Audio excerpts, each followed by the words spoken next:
ఒక సాయంత్రం విక్రమ్ ఇంటికి పరిగెత్తుకుంటూ వచ్చాడు. అతని మొహం డీలాగా వాడిపోయింది.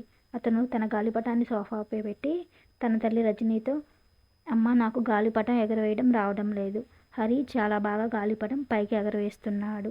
అప్పుడు మొక్క ఇచ్చి, విక్రమ్, ఫస్ట్ ఇది తిను, నేను చెప్తాను అని అంటుంది. రజనీ విక్రమ్ని ఇంటి గార్డెన్లోకి తీసుకెళ్ళి ఒక చిన్న మొక్కను చూపించింది. విక్రమ్, ఈ మొక్కకి రేపు మార్నింగే కాయలు కాస్తాయి అని అడుగుతుంది.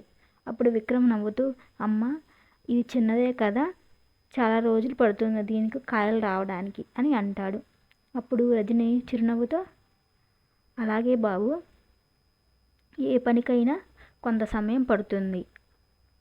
నువ్వు కూడా ఈరోజే గాలిపటం ఎగరేయడం మొదలుపెట్టావు. హరి గాలిపటాన్ని ఎప్పటి నుంచో ఎగరేస్తూ ఉండుంటాడు. నువ్వు ఒక్క రోజులో అది రావాలి అంటే అది నీకు ఎట్లా వస్తుంది అని రజని చెప్తుంది. అప్పుడు విక్రమ్ తల వంచి, అవునమ్మా, నేను కూడా ఓపికగా ఉండాలి అని అంటాడు. అప్పుడు రాధ అతని తల నిమురుతూ, ఓపికగా ఉండి నువ్వు ఏదో ఒక రోజు నీ గాలిపటాన్ని హరి గాలిపటం కన్నా ఎక్కువ ఎత్తుకి ఎగరేస్తావు అంటుంది. ఆ సాయంత్రం విక్రమ్ తిరిగి గ్రౌండ్కి వెళ్ళి తన గాలిపటాన్ని నెమ్మదిగా ఎగరేయటం మొదలుపెట్టాడు. If you like my video, please like, share and subscribe. Thank you.